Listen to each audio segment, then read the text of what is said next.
to this special look at Black History Month on KSHB 41. I'm Rachel Henderson, and over the next 30 minutes, we'll show you some of the best stories we found throughout the month of February. To start, we're highlighting the voices of three sisters from Parkville who know KC's Black history well because they lived it. KSHB 41 news anchor Ray Daniel shares their story. Like notes in a song. My mother insisted all three of us had piano lessons, all three of us. The lives of these sisters weave together to form a melody. Miss Alkarma, Miss Lucille, and Miss Cora. Together, an anthem made up of shared memories like the smell of their mother's gingerbread. You could be outside playing and you get a whiff of that and you knew Mama was making gingerbread. They were born in the 1940s, a time when segregation was a shared experience for the Black community. There are only 3 streets that connect to what was the segregated Black community. Late one evening, the white elite of Parkville, leaders of Parkville, came and visited my dad and told him to stop telling the ends how to vote. But they said their piece and then they left. Everybody came to my dad to ask him how to vote. Everybody. The meetings that were being held in the Black community were about getting indoor toilets in our schools, where we had to walk over to the hillside quite a ways. Their legacy intertwined in Parkville's history, including Banneker Elementary, the historic African-American schoolhouse where their mother taught. Cora and I were part of the last class when they closed the Banneker School. And this historic church they grew up in, Washington Chapel CME, was built in 1907 by former slaves and college students. We stand on their shoulders. Today, these sisters make sure that history is never forgotten through events, education, and conversation. Always remembering the lyrics that remind them of their ancestors and their legacy. We are benefiting from their hard work, and the vision God gave them at this church on this hill will be known, and people will be worshiping here for another 100 years.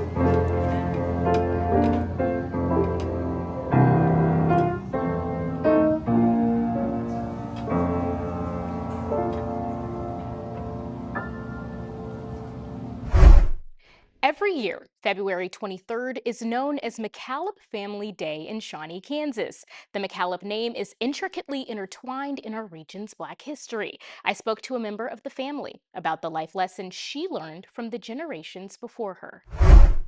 Everyone should learn their history. Harriet Taylor didn't have much of a choice. This is Uncle Alex. She comes from a long line of high achievers. Our family always had high regard for education, hard work, integrity. You may have heard or seen her family name before. The McCallop Bus Company actually was the first bus company founded in Shawnee. This picture is my grandpa, Robert L. McCallop Sr., and his wife, Mary. Harriet's grandfather, Robert, made his first bus from a truck in 1934. In 1940, he got his first real bus and eventually a fleet. Back then, segregation meant Black students in the Shawnee Mission High School District couldn't attend school in Johnson County. Instead, they had to go to school in Wyandotte County. You couldn't go to the same schools as the white children in your own community. That inspired Robert to start the McCallop bus service and bus students from Shawnee to KCK. His family business lasted nearly 40 years, long after desegregation. He had the opportunity and saw a need. Decades later, Harriet sees a need of her own. Young people seem to struggle about who they are and where they came from. She meets that need by talking to students and sharing her history. Her grandfather had a passion for education, something she shares, but not every lesson's in a history book. Dr. Martin Luther King Jr. once said, "For one must know where one has been in order to understand where one is going. For we must teach our children that the rejection of heritage means the loss of cultural roots, and that a people who have no past shall have no future. Rachel Henderson, KSHB 41 News. For about 150 St. Thomas Aquinas students, history came to life today on a tour of the Negro Leagues Baseball Museum and Jazz Museum. Taking a ticket and passing through the turnstile offers a portal to another time. Comparing it from then and now, just seeing similarities and differences even in today's world and past world, it's just, I think it's really fascinating to think about. The students have been studying the Jazz age of the 1920s. Duke Ellington. Ellington's over here. And more broadly, the start of the Civil Rights Movement, which can seem abstract in 2026. It's hard nowadays to picture. You never really think about how there was a time where it wasn't normalized to have two different people playing on the same sports team. It's why making history accessible matters. Emily Proctor and Reese Hedberg were among the students visiting the museums for the first time. Had you ever been here before? No, I've never even heard of it before. These two museums are just a small example of the amazing way that Kansas City history comes to life in Kansas City. Wow, this is so cool. Classrooms come to life at the museums at 18th and Vine. I feel like it matters because we don't want to repeat the past. I feel like if we want to grow into the future, we have to also learn from the past. It certainly got the kids from Aquinas talking. I feel like I've learned a lot from this place. My favorite has definitely been either the jerseys or I liked the wax figures. I like the colors on that one. Same. The Detroit. And how the R is white. Black history and its connection to Kansas City aren't confined to a club or a field. This museum is full of stories. All that goes with segregation, the Jim Crow laws, that goes beyond just sports and baseball. It really brings in the culture and history of just this country as a whole. You proud that this is here? I am. I love it. It's awesome. For the 5th straight year, the Royals are footing the bill for admission to the museum during Black History Month. At the Negro Leagues Baseball Museum, Todd Palmer, KSHB 41 News. Black farmers make up less than 2% of all farmers in America today, but that wasn't always the case. Coming up, I share the voices of two master gardeners. They unpack years of discrimination and the work being done today to reclaim the land.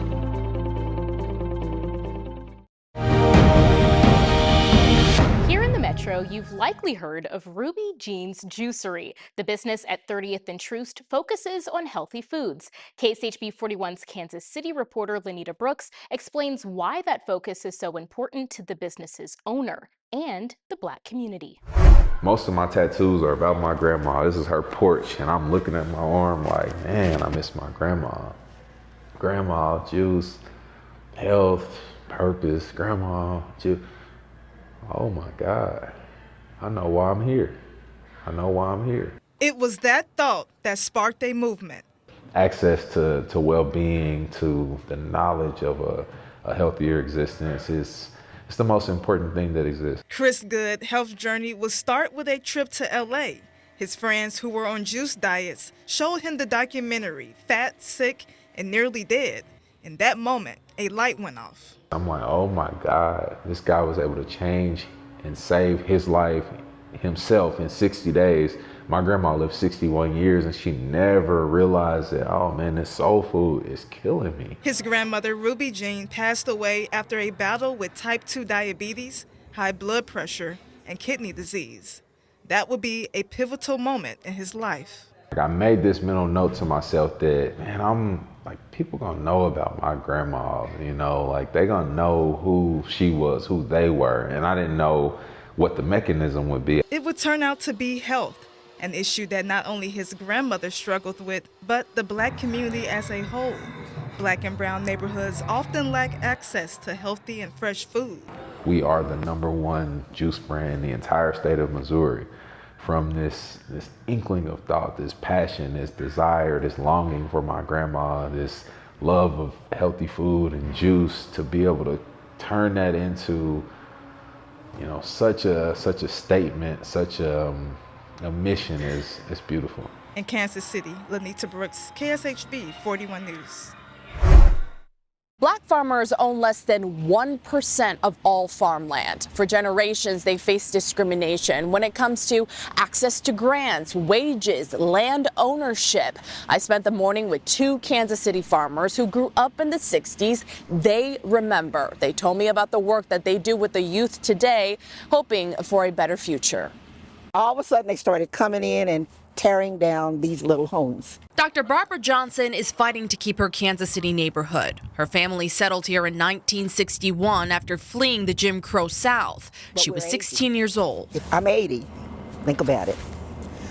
We're not going to be able to hold on much longer because our younger people cannot afford the homes. It's a struggle dating back decades. Since 1920, black farmers lost over 85% of their farmland. Higher property taxes, lower wages, grant discrimination by the USDA, and eminent domain.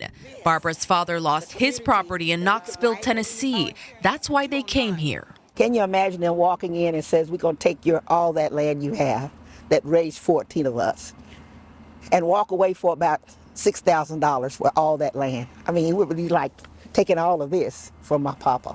Life in Kansas City was better, but not easy. Even though black Americans could buy homes, they couldn't garden on their own property. Dr. Johnson believes the government knew even then, if people can grow their own food, they can survive. As long as they can say, we're not being racist, we're not discriminating, the lie works.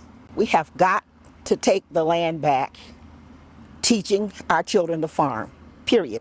That's where Tony Gatlin comes in. Since 2010, these two women have been planting community gardens across Kansas City schools. This is, to me, science, math, English, everything. They teach students how to grow food, protect the environment, become self-sustainable. The hope is today's youth will grow healthy, become educated, come back to the land, and own it.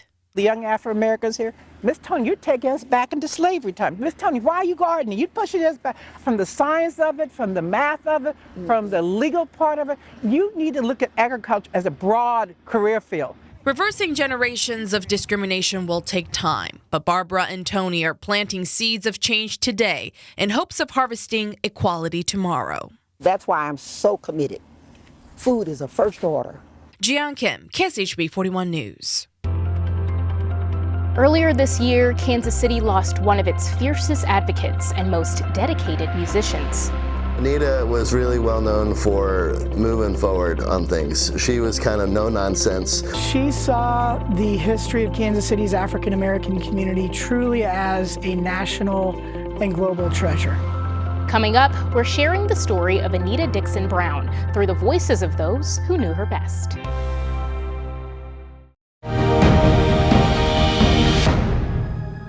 I'm Jian Kim. On this Black History Month, we are highlighting the award-winning Broadway show Hamilton and its predominantly black and brown cast. It tells a story of our founding fathers through a different lens, reminding us that history is all perspective. There's a million things around the job, just you wait. What's your name, man? Alexander Hamilton. It is a really unique opportunity and one that sends the message that really like anything is possible. Anything is possible in this revolutionary story of passion, ambition, and the dawn of a new country. It's not often that you get to do a show with so many black and brown people on stage that is where like the content of the show is not centered around like the trauma of black and brown people. The Broadway show Hamilton closely follows the rise of founding father Alexander Hamilton. It's a story about love, betrayal, power. Hamilton is well known for its predominantly black and brown cast. The music is inspired by jazz, hip-hop, and R&B. Based off of music that I like listened to growing up. L.V. Ellis shared with me what it's like to play the role of Thomas Jefferson. I don't know how he would feel about having a person of color portray him, but I think that it speaks to like the opportunity of America, which is also kind of like the theme of the show. I also sat down with Kansas City native Miriam Ali. We're getting just like some wonderful energy from the audience. After watching Hamilton for the first time on Disney Plus, she knew she wanted to be a part of a show with strong female characters. You know, we aren't just the pretty girl in the pretty dress. The show has opened up conversations. They may not say something specifically, but it's like there's some kind of shared connection, and just having that eye contact and them saying thank you. LV hopes on this Black History Month, the audience comes in with an open heart. You receive it in a way that might change your mind about something, or make you think differently about something, or make you feel more passionately about something that you already believe. Jian Kim, KSHB 41 News. I'm Rachel Henderson, and I'm standing in front of the Rector Mansion, which was home to Kansas City's first Black millionaire. We've told her story before, but there's still so much more to be told. That's why a local filmmaker is doing just that.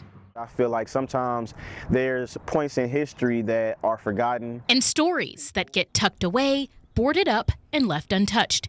That's kind of like where Jacob Handy and I met to chat. Now this is the actual Rector Mansion. It was home to Kansas City's first Black millionaire, Sarah Rector. I remember her coming to the house. We've told her story before. She earned her millions at just 11 years old when she discovered oil beneath land in her name. A couple months ago, a film premiered telling that story.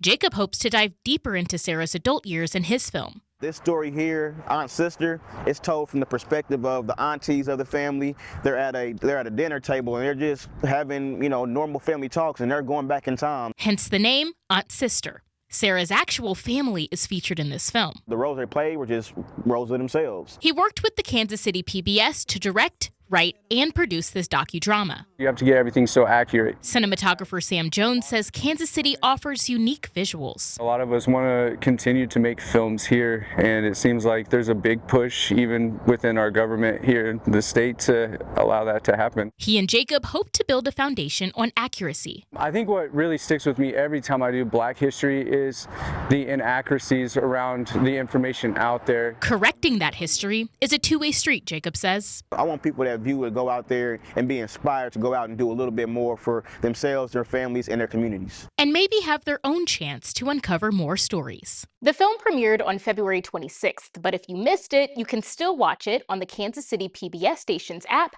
and YouTube page. Few people in Kansas City cared more about its music legacy and its future than Anita Dixon Brown, who passed away on January 4th. We talked to a couple of her friends about the legacy that she leaves behind. I loved her smile. Vanessa Husky met Anita Dixon Brown in 1985. It was, stop right here. It was contagious. So was her passion for jazz in Kansas City, its history and its future. Anita was a force of nature.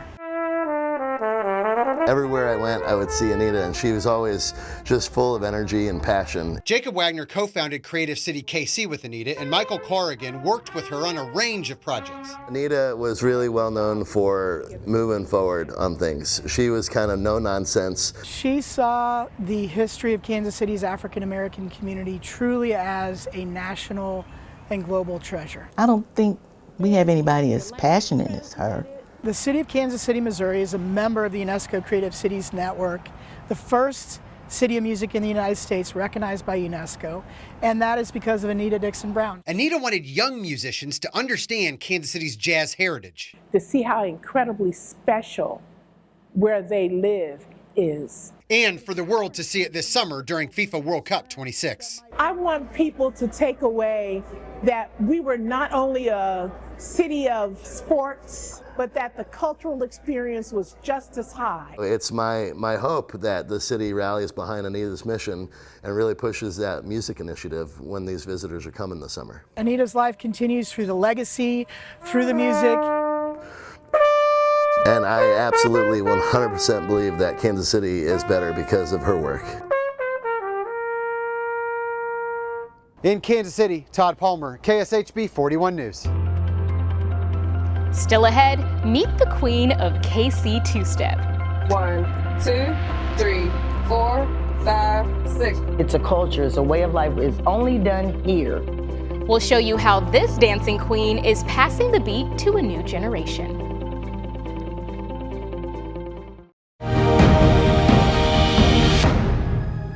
From the Black Archives to the Jazz Museum, Kansas City has a rich history of Black art and culture. Part of that history is two-stepping, a dance that originated in the 1960s that's unique to Kansas City and that I'm still trying to learn.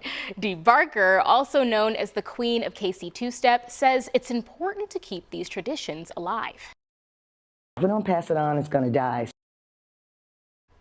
KSHB 41 news producer Zoe Trask brings us the voices of dance instructors passing the torch to the next generation. When I first dug into the story, I set out for local instructors. 1, 2, 3, 4, 5, 6. Only to find out the true voice behind the movement. Shout out to Miss D. Barker. 1. Positioning. 2. Head turning. 3. Your attitude. 4. Your mind. 5. Your hair. 6. It all comes together poetically with one resounding flow. It's a dance born in 1960s Kansas City, echoing swing and even a touch of waltz, yet uniquely its own. Dee Barker is known as the queen of KC two-step. She grew up during segregation, a time when Black communities forged hardship into beauty, cherished togetherness, and made music and dance a way of life. It came from the scraps, and we made it into something glorified. For over 20 years, Dee has been a driving force in the community. She's a pioneer of KC two-step, even risking her own savings to keep the tradition alive. For the sake that I've given away $10,000 and $5,000 for 20 years, and to my detriment from my own home, didn't buy a pair of shoes because I had to make sure the two-step contest went on. Dee hosts the annual Step-Off competition, where local couples battle for multi-$1,000 cash prizes. She expands her legacy beyond the stage by inspiring and mentoring the next generation of instructors. Say shout out to D. Barker for giving us a smooth handoff as far as passing the torch to the next generation. Stanley Taylor is a two-step instructor and event coordinator at Culture X, the home of the two-step. His work propels Dee's guidance into the next chapter. When I'm teaching other people about how to step, it's like people want to jump out and just do the moves. It's like, first, don't forget about the music. Like, don't forget about the beat. Don't forget about the rhythm. While Stanley teaches adults, Dee has shifted her focus to local schools, teaching kids, bridging the generational gap, and preserving the dance's rich history. If we don't pass it on, it's going to die. It's a culture, it's a way of life. It's only done here. Zoe Trask, KSHB 41 News. You can find all of these stories and more on kshb.com. Thank you so much for joining us for this special look at Black History Month on KSHB 41. We hope you have a great day.